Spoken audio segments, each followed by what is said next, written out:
Salut tout le monde, j'espère que vous allez bien. Salut Val, comment ça va?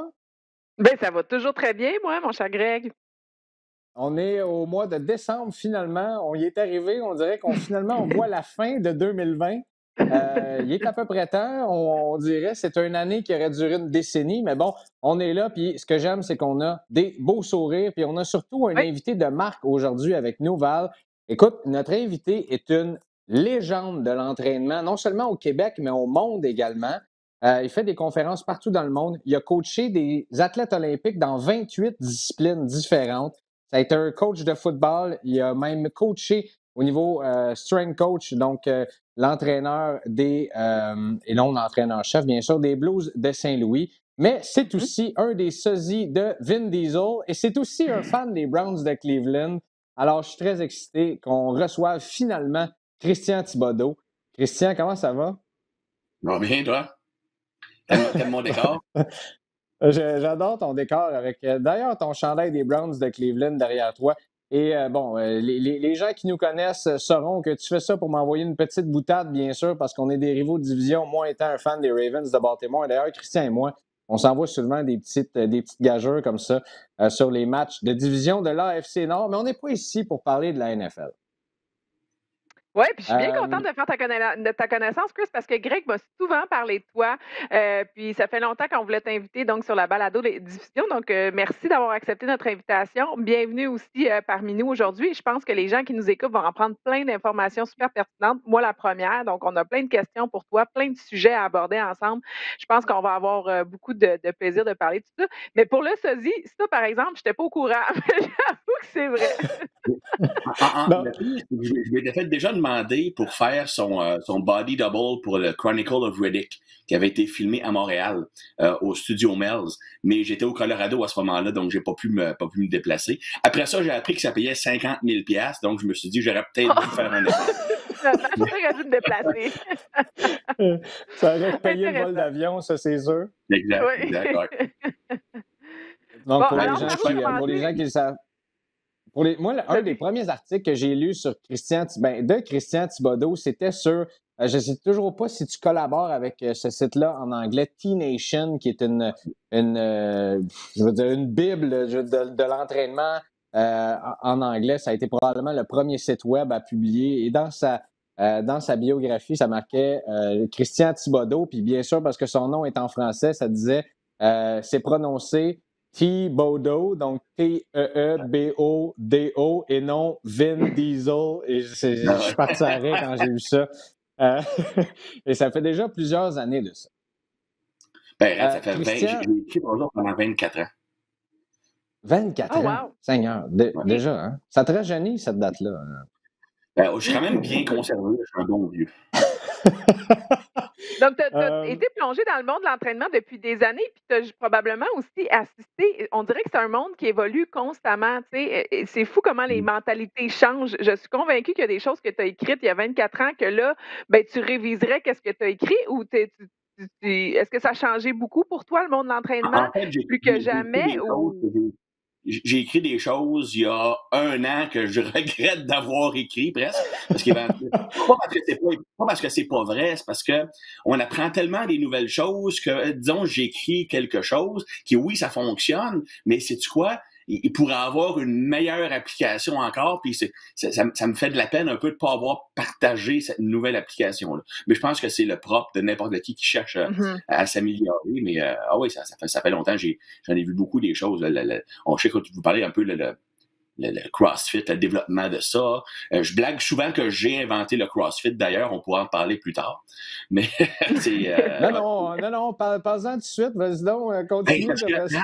moi, à la base, tu sais, j'ai fait un peu le cheminement inverse de la plupart des entraîneurs. Tu sais, un entraîneur, en général, ça va commencer à se faire les dents avec du monsieur, madame, tout le monde et juste des Ouais. entraînements, pas nécessairement pour athlètes. Et quand ils prennent de l'expérience, souvent, ils vont graduer vers de l'entraînement plus haut niveau, on travaille avec des athlètes. Moi, j'ai été super chanceux. Dès le début de ma carrière d'entraîneur, à 19 ans, je suis encore à l'université d'ailleurs, j'entraînais déjà des athlètes de bon niveau. J'entraînais, entre autres, un exemple, Joanie Rochette, qui allait devenir médaillée aux Olympiques, qui était encore junior à ce moment-là. J'avais même une coupe de gars de la professionnelle de hockey à 19 ans parce que j'assistais mon mentor, si tu veux, qui avait plusieurs athlètes de haut niveau. Donc, j'ai commencé comme ça pendant les 12 premières années de ma carrière. J'ai entraîné des athlètes majoritairement. Et quand je me suis marié, j'ai redéménagé au Canada parce que j'étais à Saint-Louis à ce moment-là. J'ai rencontré ma femme, qui allait devenir ma femme, sur les réseaux sociaux. Et finalement, ça a cliqué. Je l'ai demandé en mariage la 4e fois qu'on s'est vus. Et on est encore ensemble. Ouais, j'étais un peu un excessif. Et j'ai déménagé au Canada et moi, je me suis dit, je peux faire ma job un peu n'importe où. Sauf qu'à Lévis, où elle habitait, bon, c'est pas nécessairement le pinacle du milieu athlétique de haut niveau au Canada. Donc, j'ai dû travailler plus avec du monsieur, madame, tout le monde. Et ce que je me rendais compte, c'est que ça me dérange. J'aime entraîner du monsieur, madame, tout le monde parce que pour eux, atteindre leur objectif, c'est comme une médaille olympique. Par contre, j'aime pas ça, leur parler. Je suis pas une personne qui est super sociable, je te dirais. Tu sais, Greg, tu peux confirmer. Moi, parler du autant, puis la petite doudou que tu as tout côté pour ta fille, ça m'intéresse pas tant que ça. Fait que, à ce moment-là... On salue tous les clients et les clientes de Christian ici qui nous Mais, ils le savent, on en blague souvent. Tu sais, j'ai souvent une face qui sourit pas du tout, donc c'est pas très dramatique. Bon, ce qui arrivait, c'est que j'ai développé une méthode d'entraînement en circuit avec mes clients pour la simple raison, pas parce que c'est plus efficace, parce que si t'es dans le circuit, t'as pas le temps de parler. Étant donné que je viens Puis, étant donné que j'ai de l'haltérophilie, j'incluais des mouvements d'haltérophilie, j'incluais des mouvements strongman, j'incluais des mouvements avec le crawler, avec le traîneau. Puis c'était avant que le CrossFit devienne populaire. J'attends encore mon chèque. Je l'ai pas reçu, malheureusement. Je vais recevoir tout ce qui se passe présentement dans le monde du CrossFit. Tout dans le fond, là, c'était oui, parce que le client allait atteindre son objectif, mais c'était aussi parce que il n'allait pas l'entendre parler de ses histoires, il était trop essoufflé puis concentré à ce qu'il devait faire. Fait que finalement, tu as été le fondateur du CrossFit par ça. C'est ça la conclusion de l'histoire. Mais ça, c'est la meilleure. Un des entraîneurs les plus réputés au monde qui nous dit qu'il a inventé le CrossFit, qui est probablement présentement, indéniablement, un des programmes d'entraînement les plus performants pour atteindre des résultats. Là, dans le moins de temps possible, on va se dire les vraies affaires. Là, et qui a inventé ça parce qu'il ne voulait pas entendre parler ses clients de leurs histoires de toutous et d'enfants. Ça, c'est. Écoute, j'espère qu'on va pouvoir mettre ça dans une citation sur Facebook en quelque part et partager ça partout. C'est drôle parce qu'hier, je parlais avec une ancienne cliente. Puis je me rappelle la première fois que je l'ai vue arriver dans le gym, puis on en rit encore aujourd'hui, là, parce qu'on est encore amis. Elle arrive, tu sais, blonde, le look popoune un peu. Là, je me suis dit, ah non, pas un sac de la Bible de Barbie. J'ai dit, juste pour être sûr, là, elle t'offre pas 3 semaines. Là. Elle arrive toute bien habillée, maquillée, et je fais flipper des pneus, frapper dans un pneu avec une masse. Mais sais-tu quoi, elle t'a fait genre 10 ans avec moi, puis c'est une de mes clientes qui a fait le plus de progrès. Puis j'ai découvert que c'était une personne qui travaillait excessivement fort, puis qui était hyper intelligente, puis on a vraiment trippé de ce côté-là. Là. Mais hey, les choses que je faisais faire juste parce que je voulais qu'elle abandonne, parce que moi, les Barbie, je n'entraîne pas ça. C'était, il y a eu beaucoup de surprises agréables. Tu vois, don't judge a book by its cover. Don't judge the book by its cover. La vie fait pas le moine. Ben voilà, faut pas juste se fier aux apparences parce qu'effectivement, il y en a de plus en plus des gens qui veulent se mettre en forme. Et là, les gyms sont encore fermés. C'est pas toujours évident de garder la motivation. Bon, toi, j'imagine que tu fais beaucoup de clients de façon virtuelle, mais qu'est-ce que tu peux dire aux gens pour, oui, ils conservent la motivation, mais je sais aussi qu'on va parler un petit peu plus, Greg, tu voulais aborder le sujet de ne pas perdre de masse musculaire pendant cette période-là de gym fermé. Je dirais pas de confinement total, on n'est pas là, en tout cas, du moins pas pour le moment. On a été là, ouais, c'est ça, peut-être que ça va revenir, mais du moins, pendant que la période, les gyms sont fermés, ce sont quoi tes conseils pour les gens qui s'entraînent? Ben, tu sais, premièrement, tu peux voir la situation de 2 façons. Tu peux soit dire, bon, moi, je suis vraiment axé seulement sur l'apparence physique, sur la masse musculaire, whatever, puis c'est correct. Et essayer par tous les moyens possibles de maintenir les acquis et peut-être même progresser un petit peu. Puis ça va demander certains ajustements parce que tu n'as pas d'équipement nécessaire pour créer une surcharge. Ou tu peux prendre une autre optique et dire, je vais prendre cette opportunité-là pour travailler sur quelque chose que normalement, je ne travaillerais pas. parce que c'est pas dans mon champ d'intérêt principal, mais que l'améliorer, c'est quelque chose qui va me donner des gains au long terme. Et je vais donner un exemple, puis ça, c'est beaucoup d'individus font pas ce lien-là entre l'efficacité du système cardiovasculaire et la capacité de prendre la masse musculaire. On voit souvent les deux comme complètement opposés. Évidemment, on pense aux extrêmes, un culturiste qui a de la difficulté à monter plus que 2 étages avec des marches, ou le marathonien qui a l'air d'un Biafra, alors qu'en réalité, est tout autre. On prend des athlètes de CrossFit qui ont une bonne masse musculaire, un bon système cardiovasculaire. Moi, j'ai une théorie, c'est que là, on parle évidemment d'individus naturels qui ne prennent pas les produits dopants que beaucoup de personnes dans les gyms vont prendre pour pouvoir aller veiller le vendredi soir. Donc, le corps humain ne te permettra pas d'ajouter de la masse musculaire que tu ne peux pas supporter. Autrement dit, chaque livre de muscle que tu bâtis, ça augmente le stress au niveau du système cardiovasculaire. Parce que tu dois envoyer du sang vers ce tissu musculaire-là, tu dois des nutriments. Donc, c'est un tissu vivant qui demande beaucoup plus de ressources. Et ton corps, étant ce qu'il est, il se fout un peu d'être le plus sexy sur la plage. Ce qu'il veut, c'est survivre. Et si lui ajoutait un 5 livres de masse musculaire, ben, t'as pas le système cardiovasculaire pour le supporter, ben, il ne permettra pas de l'ajouter.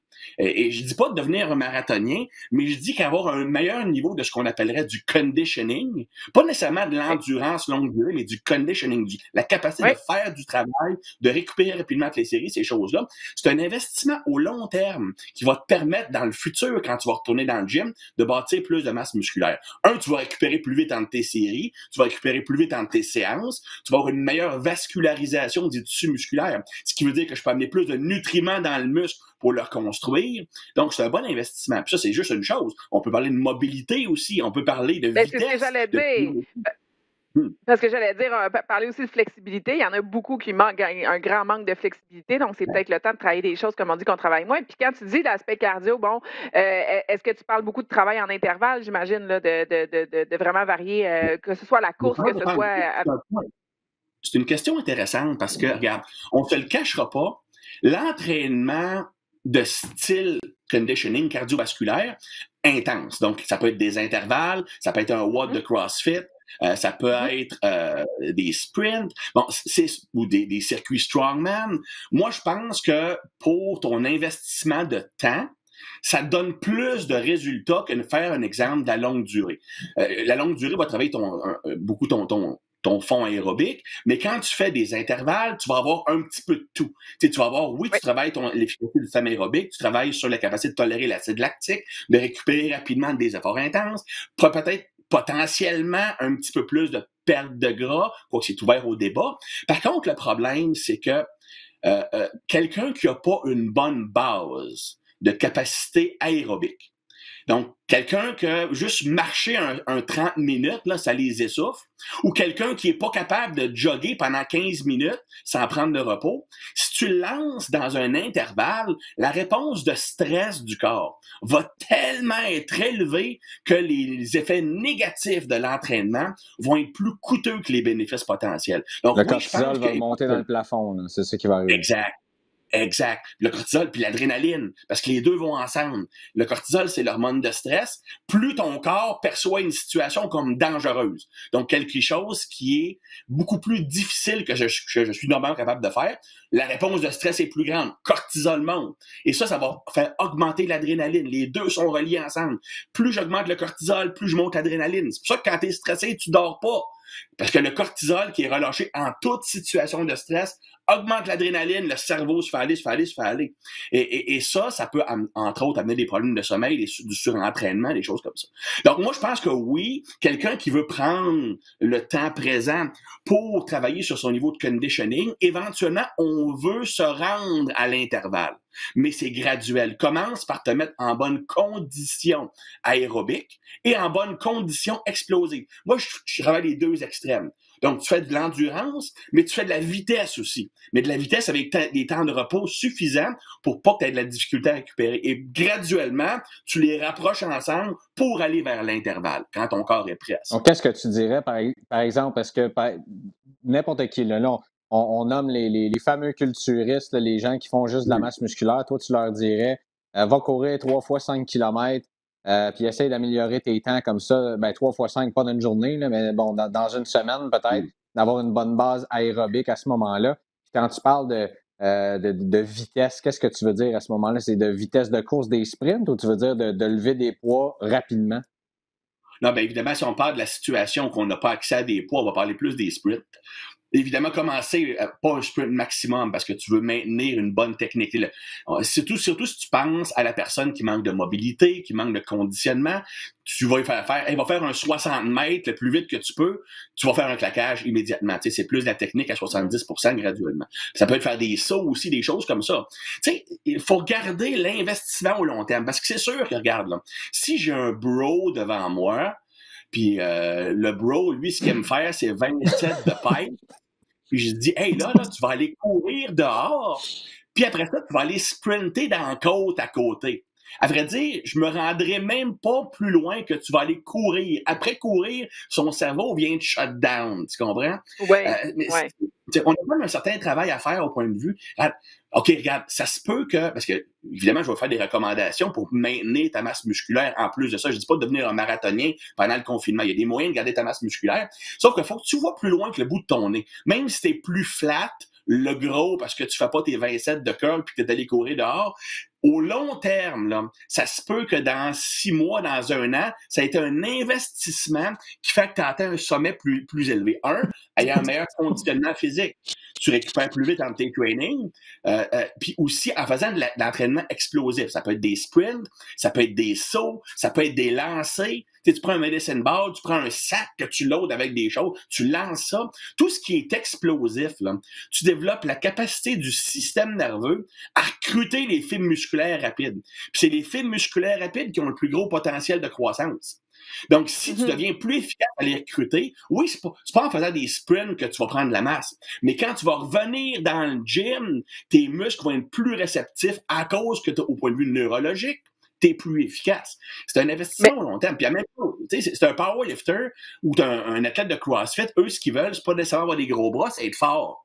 Ben, sais-tu quoi? Il y a bien des personnes qui leur soulevé de terre, leur bench press. Non, t'es là, Christian, t'es là, ça va bien.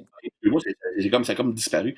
Tu as beaucoup de cas où le bench press, le deadlift, le squat, la performance est limitée à cause d'un manque de mobilité. Tu sais, si tu manques de flexibilité au niveau de la hanche, ben, tu ne seras pas capable d'avoir une bonne position en full squat. Tu vas pencher par en avant, ça te donne un mauvais levier. Ton dos va rondir au deadlift, ça te donne un mauvais levier. Je manque de mobilité au niveau de l'épaule sur mon bench press. Mon épaule va devoir faire une rotation en bas, ce qui met mon épaule dans une position de faiblesse.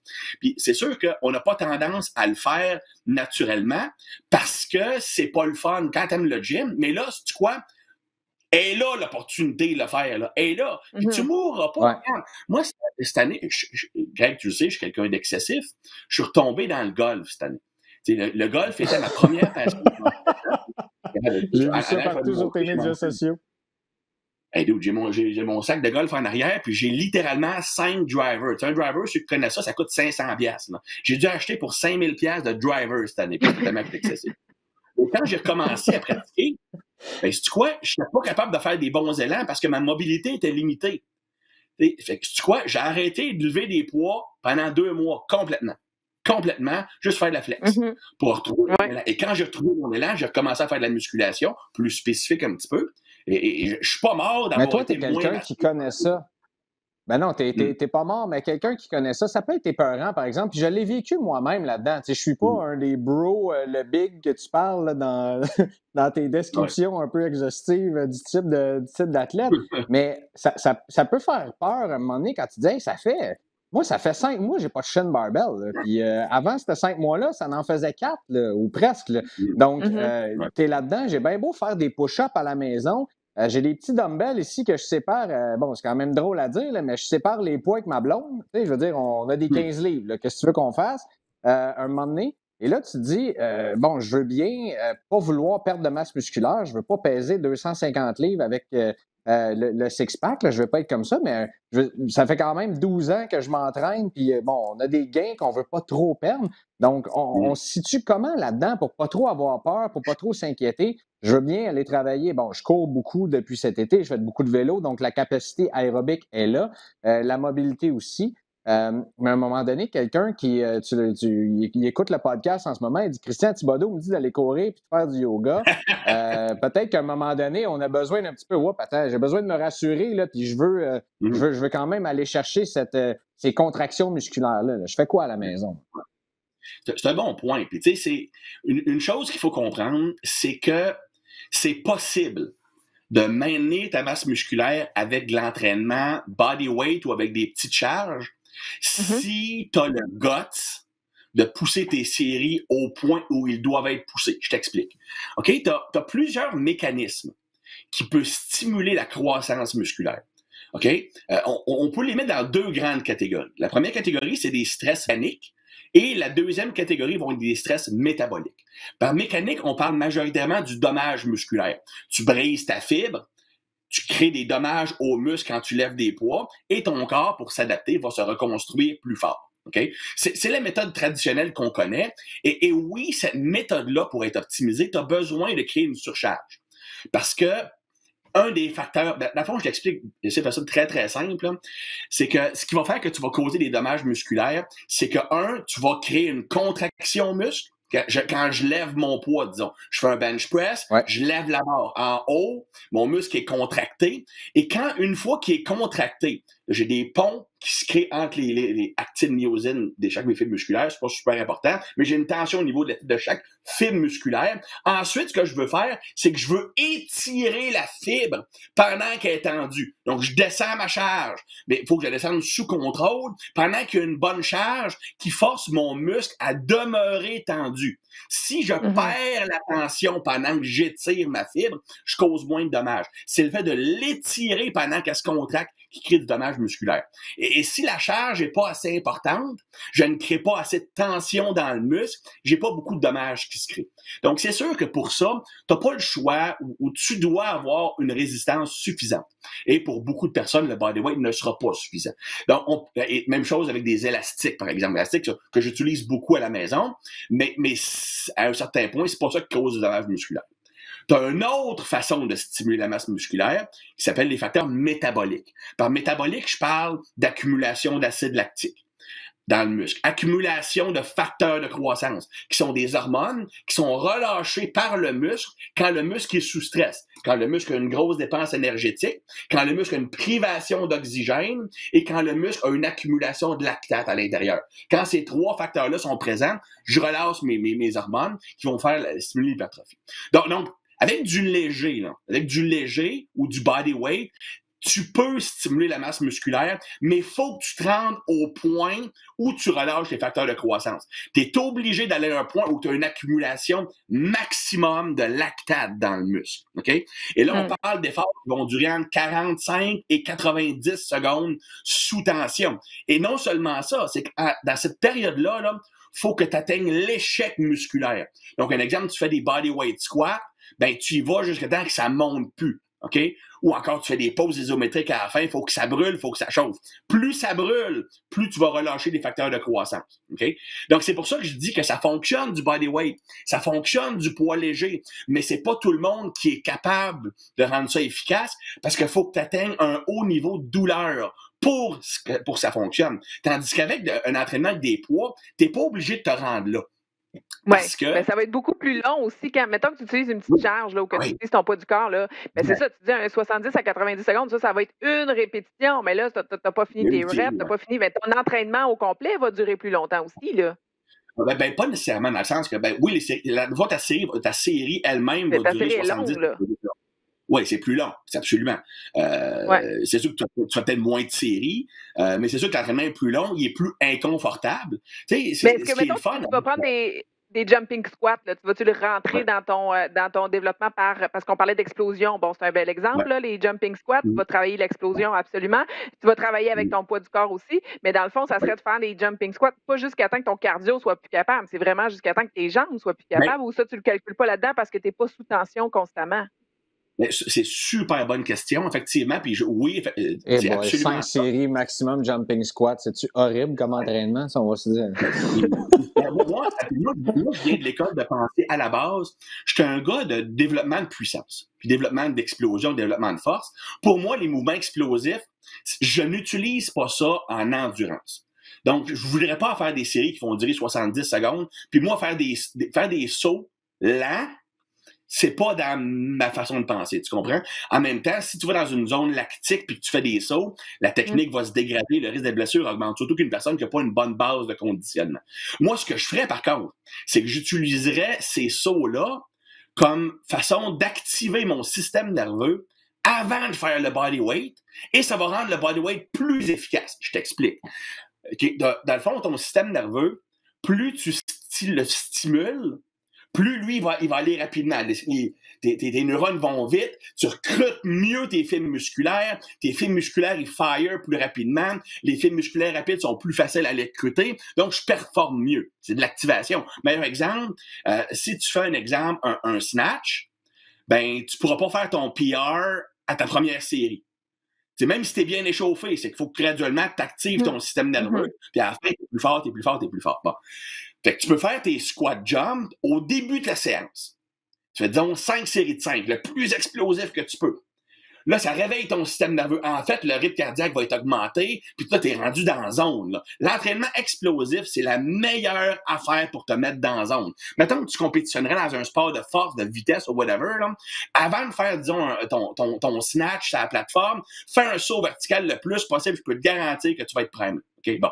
Donc, tu fais tes jump squats au début de ta séance, et tout de suite après ça, là, tu peux faire ton entraînement plus d'hypertrophie, du bodyweight squat, disons, avec un excentrique lent pour avec des pauses pour un 40, 60, 70 secondes de tension, des split squats aussi. Donc, c'est là que tu peux faire le travail d'hypertrophie. Et le fait d'avoir fait l'explosion avant fait que tu vas recruter tes fibres musculaires rapides plus tôt dans ta série. Puis c'est ça qui est drôle, en fait. En fait, faire tes jump squats avant de faire tes squats, par exemple, va faire que tu vas faire moins de répétitions de squats. On me dit, Chris, tu vas te fatiguer plus vite. Exactement. Parce que la raison que j'en fais moins, c'est que dès le début, je vais recruter les fibres musculaires rapides. Mais c'est ça qui est payant. Oui, si tu fais du CrossFit, un exemple, tu as un certain nombre de répétitions à faire. Tu veux pas casser. Mais si tu veux faire de la masse musculaire, tu t'en fous le nombre de répétitions que tu veux. Tu vas atteindre l'échec musculaire. Si tu peux atteindre l'échec musculaire en 30 répétitions à place de 60, ben tant mieux, tu peux faire une autre série de plus où tu t'endormiras pas pendant ta série. Fait que ça, c'est plus efficace. J'ai toujours l'exemple des abdos. Tu sais, moi, les abdos, c'est mon muscle le plus dominant. Mais tu me feras jamais faire plus que 12 reps sur un Swiss ball crunch, pas de poids. Je suis pas capable. Je suis brûlé avant. Pourtant, c'est rien. Là. Des crunchs normales, j'ai jamais fait plus que 20 dans ma vie. Ça brûle trop. Parce que je suis tellement efficace à recruter des muscles que toutes les fibres musculaires rapides travaillent dès le départ. Donc, l'explosion, ça te fait faire ça. Bon. Fait que ça, c'est content de savoir ça parce que moi aussi, c'est 12 répétitions, mais c'est pas parce que c'est mon muscle le plus fort. C'est plutôt le contraire dans mon cas. Des abdos, j'en fais jamais. Je sais que je devrais en faire plus. C'est un gros faux pas. Tu sais, t'as un long tronc pour ta grandeur aussi. T'as des membres courts pour un long tronc. Non, je fais pareil. Je fais pareil, tu sais, c'est un super bon levier pour l'haltérophilie. Tu regardes les Chinois, ils sont faits comme ça.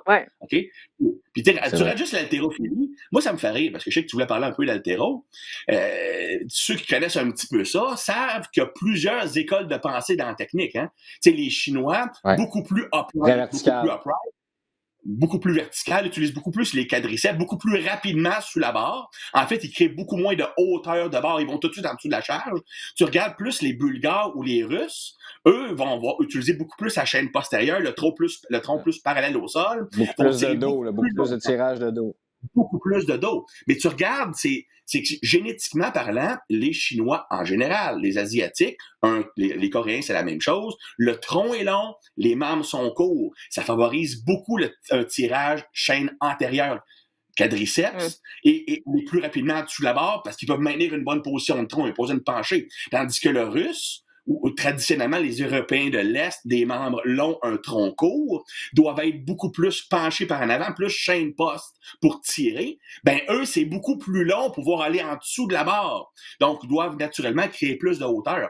Donc, c'est deux mécaniques complètement différentes. Mais si un exemple, Greg ou moi, on essaie de faire la technique russe parce qu'on aime Klokov, ben on snatcherait 20 kilos de moins que notre maximum. La méthode chinoise est beaucoup plus adaptée à notre mécanique. Tu comprends? J'ai déjà essayé d'ailleurs ces techniques-là. Puis pour les gens qui ne connaissent pas nécessairement l'haltérophilie, ce qu'il faut savoir, c'est que c'est le sport le plus simple au monde. Là. On prend une charge par terre, puis on finit en haut de notre tête. Ceci étant dit, il n'y a pas de mauvaise façon de le faire. Il y en a des meilleurs que d'autres et c'est des leviers qu'il faut contrôler et tout le reste, c'est excessivement complexe. Donc, c'est le sport peut-être le plus simple au monde puis le plus complexe en même temps. Val, tu avais une question. Je ne sais pas si c'était la même que moi. Les gens qui veulent commencer l'haltérophilie, est-ce que c'est ça? Ah, ben non, mais vas-y avec ça. Puis non, moi, je voulais qu'on parle du neurotaping, mais on en parlera après. Vas-y. Dans le fond, les gens qui voudraient commencer de l'haltérophilie, ben là, c'est un peu bizarre parce qu'on n'a pas nécessairement à la maison une barre d'haltérophilie. Souvent, les gens ont peur de ça. Les gens ont peur de ça, de l'haltérophilie. Christian, tu es d'accord avec moi? Tu sais, tu parles de. Mettons, je donne un exemple, puis je vais prendre Valérie en exemple, même si c'est un mauvais exemple parce que Val n'a peur de rien. Mais quand tu dis à quelqu'un qui fait des cours de bootcamp ou du HIIT, puis non, moi, je ne veux pas faire du CrossFit, je ne veux pas toucher à l'haltérophilie, je trouve ça absolument dangereux. On voit les athlètes aux Olympiques qui lèvent des centaines de kilos par-dessus leur tête. Et pourtant, c'est un sport qui peut amener beaucoup de gains aux gens, même si on commence tout juste l'entraînement. Là. Est-ce que tu es d'accord avec ça, toi, de ton côté? Oui. Mais tu sais, je vais répondre à ta question, mais avant, parce que je vais répondre à la question de Val, mais indirectement. Ben, pas la question, mais dans le sens, qu'est-ce qu'elle dit, c'est que c'est-tu le temps de parler d'haltérophilie parce que le monde n'a même pas accès à des bars? Ouais. Moi, je vais t'expliquer mon histoire un peu. Je vais essayer de le faire sans endormir le monde. Moi, inquiète-toi pas, il n'y a personne qui dort en ce moment, j'en suis certain. On espère. C'est drôle, quand je donne des conférences, la façon que j'enseigne, je commence toujours par la partie scientifique, pour les bases de connaissances, puis je vais vers la pratique. Puis je dis toujours au monde, si vous pouvez passer la première heure sans dormir, ben vous êtes good to go. Mais moi, j'ai commencé l'haltérophilie sur le tard. Je t'explique un peu pourquoi j'ai plafonné assez rapidement, parce que j'ai appris par moi-même, j'ai jamais eu de coach technique, YouTube n'existait pas. Donc, je suis un haltérophile qui était fort, mais qui était techniquement instable. Et je pouvais faire un 142 kilos à l'arraché, mais manquer 60 kilos 20 fois. Bon. Okay. Mais la façon que j'ai appris l'haltéro, je venais de finir ma carrière de football, qui n'a pas été très longue parce qu'un linebacker de 5 pieds 8, c'est pas nécessairement recherché au niveau universitaire. Et je me rendais compte que j'étais meilleur pour lever des poids que pour jouer au football. Donc, je me cherchais un sport et je suis allé vers l'haltérophilie. Je faisais un petit peu de power clean puis de power snatch à l'entraînement, mais rien de sérieux. Et je me suis dit, je vais apprendre vraiment de la bonne façon. Et bizarrement, un de mes premiers contacts en haltérophilie, ça a été la façon que Pierre Roy travaillait. C'était avant même de rencontrer Pierre Roy qui était coach national, qui est un des personnes les plus intelligentes dans le monde de l'entraînement, qui est reconnu mondialement, un génie de l'haltérophilie. Et Pierre, il enseignait toujours que l'arraché, parce que lui, Pierre, c'est un gars d'arraché. Pour lui, l'épaule léchée, c'est juste un mouvement de brute, donc c'est l'arraché. Un bon haltérophile, c'est un bon arracheur. Il dit l'arraché, c'est un saut. Puis il commençait chaque entraînement par 15 minutes de saut. Et j'ai pris ça à cœur. Il me dit, moi, je veux faire de l'haltérophilie. J'habitais chez mes parents à ce moment-là. Puis le seul gym que j'avais, c'était le Hawaii Spa, qui est un gym de bro, qui avait tous les poids libres, c'était des poids en fonte avec des barres qui roulaient pas, puis c'est au 2e étage. Donc l'haltérophilie, on repassera, tu comprends? Mais moi, ce que je me suis dit, regarde, l'arraché, c'est un saut. L'arraché, c'est un saut. Fait qu'à la maison, qu'est-ce que je faisais? Je faisais des entraînements de saut tous les jours. Donc, je faisais des sauts. Puis quand je faisais mes sauts, je faisais aussi des mouvements de réception. Un exemple, je me mettais sur une boîte d'environ 70 cm et je me laissais tomber pour atterrir en squat complet. Et quand j'arrivais en squat complet, je prenais une position avec mes mains puis un manche à balai, comme si je faisais de l'haltérophilie, comme si je réceptionnais mon arraché. Parce que je me dis, le choc de l'absorption de mon corps quand j'atterris d'un saut, ça va stimuler. Mais comme la plio, c'est de la pliométrie, finalement, que tu faisais. Tu faisais de la pliométrie. OK. Donc, je faisais des sauts, des sauts en bondissement. Je faisais des absorptions de choc. Ensuite, je faisais absorption de choc plus saut. Et ça a pris peut-être 2 mois avant que j'ai accès à une place où je pouvais faire de l'haltérophilie, qui était j'avais trouvé ça, c'était un gymnase dans une école secondaire où il y avait un club d'haltérophilie local. Mais quand j'ai recommencé, sais-tu quoi? Immédiatement, tout ce qui était arraché debout, épaulé debout, super performant parce que j'étais hyper explosif à cause de toutes mes sauts. Donc, pourquoi? Si toi, tu te dis, moi, j'aurais le goût de commencer l'haltérophilie, ben, regarde les 2 problèmes de quelqu'un qui commence l'haltérophilie. Donc, tu n'as jamais fait ça, là. Tu vas avoir 2 problèmes de base. Puis le manque de force n'en est pas un. Le manque de force n'a jamais été un problème pour personne pour apprendre l'haltéro. Tu ne gagneras pas les Olympiques. Manque de puissance, manque de mobilité. Non, c'est ça. Exact, Greg, c'est exactement ça. Greg, c'est exactement ça. Manque de puissance, manque de mobilité. C'est les 2 choses qu'une personne normale, qui n'a pas nécessairement un background athlétique, va manquer quand il fait de l'haltérophilie. Donc, manque de mobilité au niveau de l'épaule, au niveau de la hanche, pour être capable de faire les bonnes positions. Donc, sais-tu quoi? Pourquoi tu ne le travaillerais pas là? En même temps, tu travailles tes sauts, ton explosion, et ton corps va être prêt à le faire quand les gyms vont commencer. Parce que tu sais, Greg, tu l'as vu, quand tu es dans des centres de CrossFit, les nouveaux qui veulent commencer à faire l'haltérophilie, le gros problème, c'est qu'ils sont pas capables de prendre les bonnes positions. Puis les blessures que tu vas avoir quand tu es nouveau, tu vas avoir 2 causes de blessures potentielles. Un, tu prends des charges que ton corps n'est pas prêt à lever, et ça ne devrait jamais arriver parce que l'haltérophilie, c'est comme la gymnastique. L'haltéro, c'est de la gymnastique avec une barre. T'as pas d'affaire à ajouter des gros poids. Moi, je me rappellerai toujours d'une entrevue. Je me rappelle plus de son nom. C'était la super lourde russe il y a peut-être une dizaine d'années qui avait gagné. C'est une fille qui avait gagné les Olympiques, genre 3 fois. Puis l'intervieweur lui avait demandé combien de barres, combien de levées t'as manqué dans ton entraînement en préparation pour les championnats du monde. Elle a dit aucune. Donc, dans ces 3 mois de préparation pour les Olympiques, là, pour les championnats du monde, elle n'a jamais manqué un arraché ou un épaule jeté à l'entraînement. Jamais. Ceux qui en ont déjà fait savent comment. Oui, c'est exceptionnel. Mais un débutant, pense-y, il n'y a aucune raison qu'un débutant aurait manqué une barre parce qu'il n'y a pas d'affaire à utiliser une charge qui n'est pas préparée à soulever. Okay? De toute façon, pour ceux qui veulent commencer, dites-vous que les charges, même moi encore, après presque 10 ans d'haltérophilie, puis je suis sûr que tu vas dire la même chose, Christian. Je trouve que les 2 charges les plus difficiles dans chacune des sessions d'haltérophilie, c'est l'échauffement, pas de poids pantoute, donc tu dis le manche à balai, et la barre vide. Ça, c'est excessivement difficile tout le temps, ça n'y échappe jamais. Et ça commence à être un peu plus facile quand on commence à mettre des poids. Je ne sais pas pourquoi, c'est mystique pour moi dans l'entraînement, mais c'est comme ça. C'est l'activation du système nerveux, Greg. Dans le fond, quand tu commences ton entraînement, tu es à frette. Neurologiquement parlant, t'es comme pas dedans. Donc, l'effort est en fait un effort volontaire pour diriger la barre. Et il y a aussi le fait que c'est un peu comme... OK, je vais donner le meilleur exemple possible, OK? Donc, tu joues au baseball, prends une balle de mousse, puis lance la balle de mousse le plus fort que tu peux. Ça va être de la merde. Ta mécanique de lancer va être pourrie. Non, ça ira pas loin. T'as besoin d'une certaine résistance pour être capable d'appliquer de la force. Donc, la barre PVC, surtout à l'épaulé. L'arraché, à la limite, tu peux t'arranger, mais l'épaulé, c'est tellement léger que tu es obligé de désapprendre. Ensuite, au point de vue de la barre libre, puis le fait que ta barre vide, ça soit difficile pour toi, c'est un excellent signe. C'est un excellent signe parce que ça veut dire que tu traites la barre avec respect. Tu sais, beaucoup de personnes vont faire le réchauffement, donc tu fais 100 kilos à l'arraché, 20 kilos.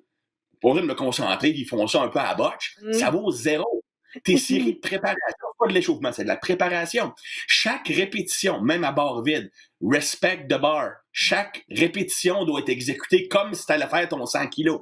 Au point de vue de la technique, au point de vue de la mécanique, au point de vue de la précision, de la concentration. Et moi, je me rappelle, quand j'ai voulu recommencer l'haltéro il y a quelques années, j'avais fait une période de bro assez intense, des compétitions de bodybuilding, ces choses-là. Et je me rappelle, j'étais au Colorado, puis je faisais du snatch grip high pull à l'entraînement. Puis là, mon boss vient me voir. Hey, c'est vraiment cool comme mouvement.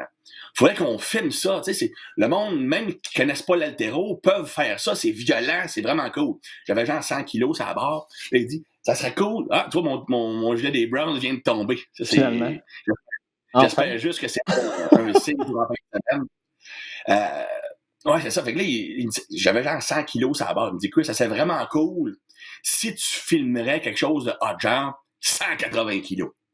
Je dis, dude, parce que 80 kilos de plus que j'ai là. Puis même quand je compétitionnais, je mettais pas plus que 140. Non, ça serait vraiment cool si tu ferais mais t'as un risque de blessure quand même, là. C'est un gros risque de blessure, là. Ah non, mais ça ne dérangeait pas pour lui. Tu sais, c'est le marketing média. Mais non, pas pour lui. Ben oui. Mais l'histoire est que pendant les 3 semaines, puis c'est poche comme histoire, mais il y a un but à ça. Pendant 3 semaines, tout ce que j'ai fait, c'est du high pull 2 fois par jour. Je faisais juste ça. 5 jours par semaine. High pull. Mon Dieu, Seigneur. Après 3 semaines, je me gardais une journée de bench dans la semaine pour rester sain d'esprit. Puis là, un lundi après 3 semaines, mon boss descend et il dit « Chris, c'est demain qu'on filme. » D'habitude, je m'entraînais à 9h le matin avant que la journée de travail commence. Je lui dis « On va filmer à 9h à peu près. » Et quand je me lève et que je me prends un éphédrine, je me prends des stimulants, ils vont me craquer à côté. Là, c'est ça, on va enlever les poids. Là, je shaken même comme ça. Là, il est rendu 10h, on n'a pas filmé encore. Là. 11h, on n'a pas filmé. Là, je me sens comment détendre, tu comprends? Hey, va te chercher d'autres stimulants, gros, tu vas crasher. Fait que là, vraiment, à 1h, il arrive. J'avais pupé ça de grosse. Hypothétiquement parlant, si j'avais déjà été dans des raves, donc hypothétiquement parlant, ça aurait été. On n'a pas essayé comme... à la maison, mesdames et messieurs. Oui, c'est ça. Mais ça pour dire que j'arrive là, puis finalement, après tout ça, je l'ai fait le 180 kilos en high pull. Mais en chaque série, c'est un message que les stimulants, je suis contre ça maintenant, je suis absolument contre tout ce qui est stimulant. En chaque série, je devais me calmer, faire de la respiration pour baisser mon rythme cardiaque parce que j'avais des serrements au cœur. Puis je me rappelle, ma femme est encore... Là, je retourne à la maison après. Ma blonde est restée au Québec. Je l'appelle et je dis hey, chérie, bonne puis une mauvaise nouvelle. Je dis j'ai fait 180 kilos au high pull. Elle n'avait aucune idée c'est quoi un high pull, encore moins 180 kilos. Puis je dis ça se peut que je meure à soir. Ça pour dire que c'est ça qui m'a. Vas-y. Ben non, mais vas-y, tu peux conclure là-dessus, mais je veux vraiment parler du neurotaping après parce que je sais qu'il y a plein de gens qui sont bien intrigués, dont moi, par ça. Fait que vas-y, conclue là-dessus, puis après ça, on en reparlera. OK. Bon, après ça, c'est là, dans le fond, qui m'a donné le goût de recommencer l'haltéro. Parce que même quand j'étais à mon top en haltéro, je prenais jamais plus que 140 kilos au high pull. Je veux dire, Christy, je viens de faire 180. Je vais être bon pour remonter encore plus fort que dans le thème. On comprendra que ça marche pas exactement comme ça, là. Mais c'est comme ça que j'ai commencé l'haltéro. Non. Puis après, c'est là que je me suis... parce que là, je reviens à ma barre vide de tantôt. Puis pour reprogrammer ma technique, ce que je me suis dit, c'est que je ne peux pas commencer à utiliser des poids tant que j'ai pas fait 1000 répétitions avec la barre vide. À l'arraché et à l'épaule jetée. Et j'ai fait un entraînement de 100 répétitions barre vide à l'arraché. Pas nécessairement dans une série, là. Et ça a été, honnêtement, l'entraînement dur que j'ai fait dans ma vie.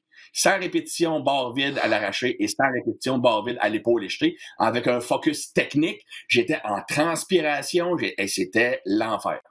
Fait que oui, la barre vide est très difficile. Rips, Cleveland Browns. Oui. Le chandail des Browns est tombé derrière Christian. Hein? C'est ça, t'es en train de perdre ton dégât, mais c'est pas grave. Mais non, on s'en... Ben oui, je veux parler du neurotaping parce que Greg m'en a glissé un mot, puis moi, je suis vraiment intriguée. Donc, c'est toi qui as comme mis au monde ce genre de... T'appelles ça une technique? T'appelles ça comment? Puis est-ce que tu peux comme expliquer aux gens ça consiste en quoi? Puis c'est venu de où, de cette idée-là, finalement? Ça vient, en fait, je voulais comprendre d'où venaient tous mes défauts de personnalité. Je suis très honnête. Okay. Je suis quelqu'un je me suis toujours vu comme très faible parce que j'ai besoin du respect, de l'admiration des autres, me sentir bien moi-même. Je suis quelqu'un qui, regarde, je vais changer ma façon d'être, mon langage, même mes opinions selon la personne avec qui je parle. J'avais beaucoup de défauts, puis je voulais comprendre pourquoi j'étais comme ça. J'ai aussi un énorme manque de confiance. J'ai un niveau d'estime de moi excessivement faible. Mais il n'y a rien dans mon enfance qui justifie ça.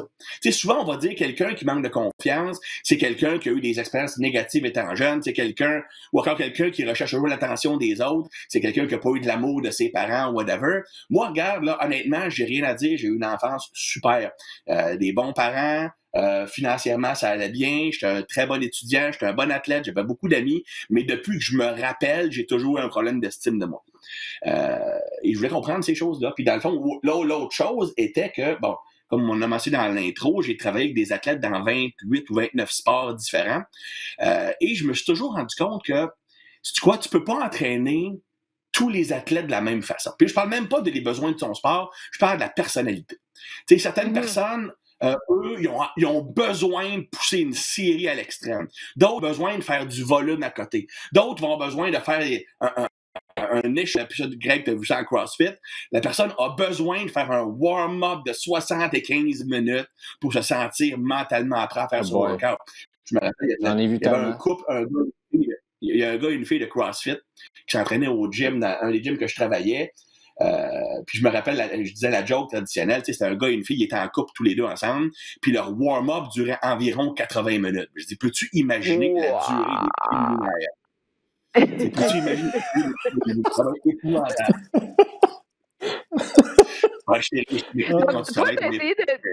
T'as essayé de trouver le lien entre la personnalité... Ne faisons pas de corrélation. T'as essayé de trouver le lien entre la personnalité, dans le fond, des gens versus c'est quoi leur type d'entraînement qu'ils ont besoin en fonction de cette personnalité-là. C'est ça, dans le fond, qui résume le neurotaping, c'est ça? Un peu ça. Je te dirais, dans le fond, c'est moi ce que j'ai voulu comprendre. À la base, c'est au point de vue de la personnalité. Qu'est-ce qui fait que certaines personnes sont introverties? Qu'est-ce qui fait que d'autres sont extroverties? Pourquoi certaines personnes sont naturellement motivées simplement par l'atteinte d'objectifs? Pourquoi certaines personnes ont besoin d'un petit extra pour être motivées? Pourquoi certaines personnes aiment prendre des risques, d'autres n'en prennent pas? Pourquoi certaines personnes ont besoin de variété, d'autres ne veulent absolument pas de variété? À l'entraînement, pourquoi certaines personnes vont répondre mieux si je les pique puis que je me moque d'eux autres pour prouver que j'ai tort, alors que d'autres personnes ont besoin de se faire réconforter? Je vais donner un exemple. Les premiers athlètes avec qui j'ai travaillé quand j'avais 19-20 ans, c'était des patineuses artistiques et des joueurs de hockey. Évidemment, les joueurs de hockey, j'étais plus confortable parce qu'étant donné que moi, j'étais un joueur de football, c'est le milieu de la chambre, c'est relativement similaire. Tu sais, on s'écœure, on se fait des blagues. Boys, ouais. Exactement. Fait que j'étais super à l'aise avec eux autres. Un gars qui fait son squat, qui a manqué son squat, et ma blonde est plus forte que toi. On m'a prouvé que t'as pas raison. Ça marche bien. Patineuse, c'est une autre histoire. J'étais moins naturellement bon. Je me rappelle à un moment donné, il y avait une des patineuses que j'entraînais qui était championne canadienne junior, puis c'était sa première année senior. Okay? Elle était une des favorites pour gagner une médaille au championnat canadien. C'était peut-être le futur du patinage artistique au Canada. Je me rappelle, j'étais chez mes potes en train de jouer à un drinking game. Donc, on avait une banque de chansons sur l'ordinateur et le premier qui trouvait le nom de la chanson gagnait, les autres devaient prendre un verre de 7-Up. Donc, vers 7h30, moi, je décide de laisser la game. Je m'en vais voir le patinage artistique dans le salon. Ce qui est toujours un petit peu drôle quand on est en boys. Oh, les boys, je vais aller écouter le patinage artistique. Ça pour dire que j'entraînais la pire performance de sa vie. Elle tombe sur des skills qu'elle aurait 99 fois sur 100. Bon. Puis c'était une grosse... Puis je broyais presque. Tu sais, j'ai toujours eu un attachement important à mes athlètes. J'étais vraiment hyper triste.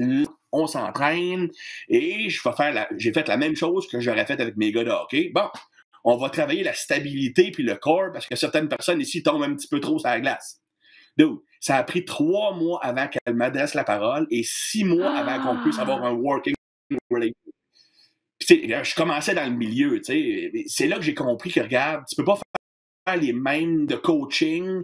Puis ça n'a pas rapport de gars et filles. Ma blonde est encore plus tough que les gars de hockey que j'entraîne. C'est une question de trait de personnalité.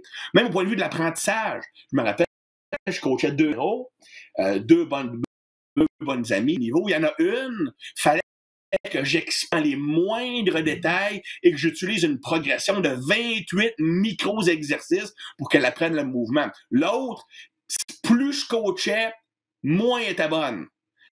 Elle apprenait par visualiser, moins ça fonctionnait. Donc, comprendre... Ça, c'est mon cas aussi, à moi, en tant qu'athlète. Là. Comprendre... En général, comme ça.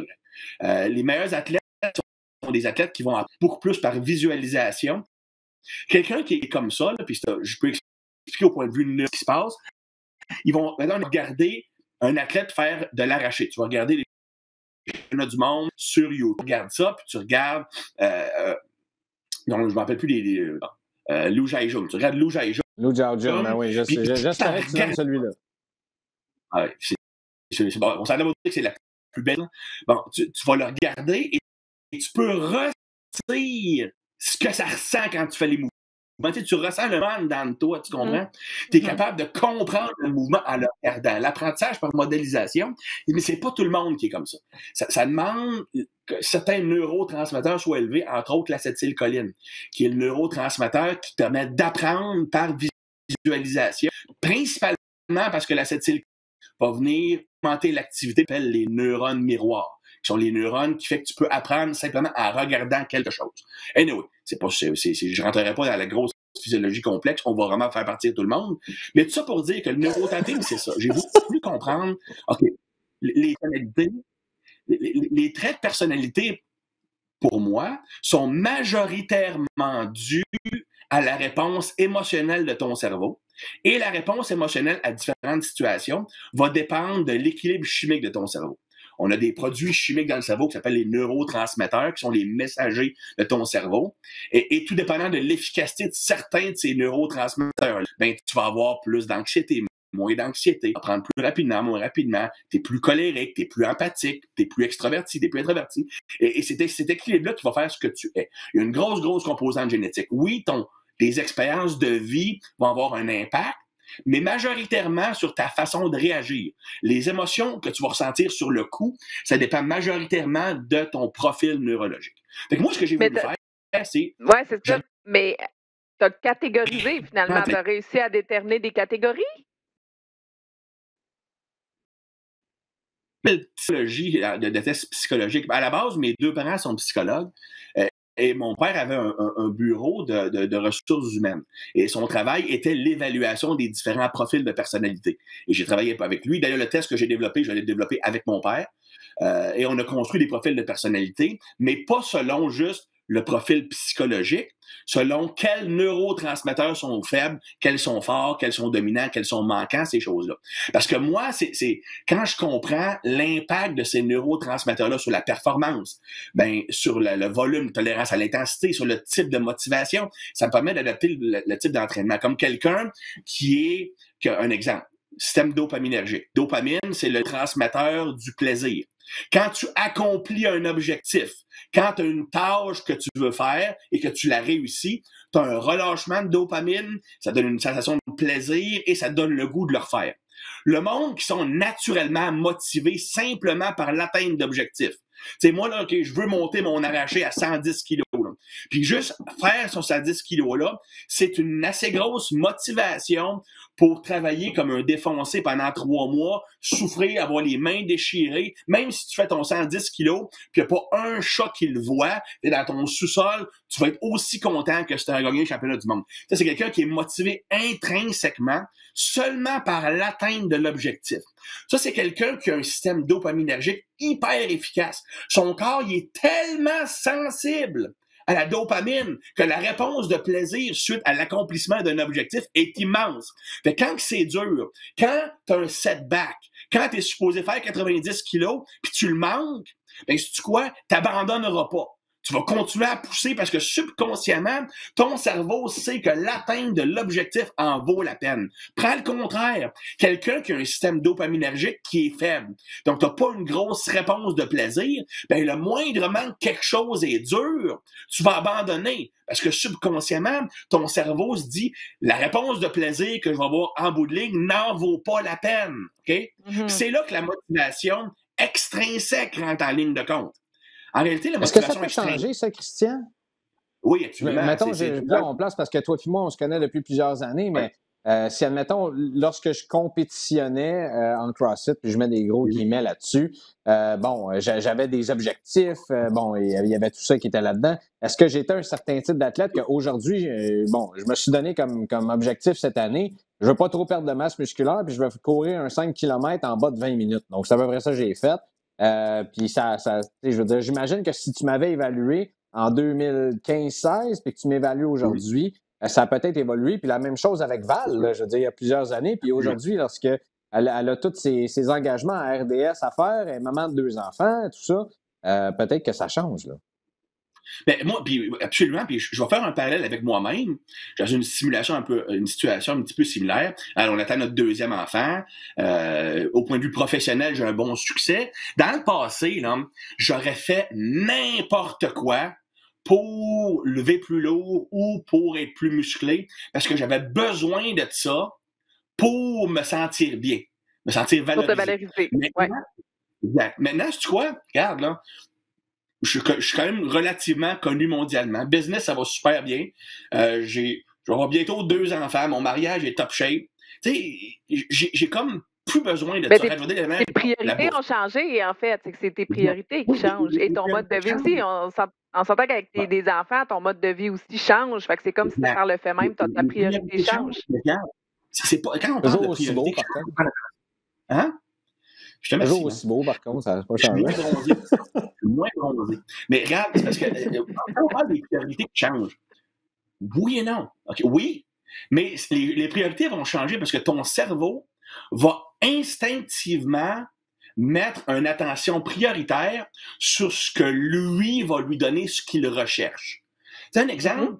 Être une bonne mère, être un bon père, avoir du succès professionnel, si c'est ça que tu as besoin pour te sentir bien par rapport à toi-même, te sentir accompli, te sentir réussir dans la vie, ben, sais-tu quoi? Avoir un six-pack, c'est comme pas mal secondaire.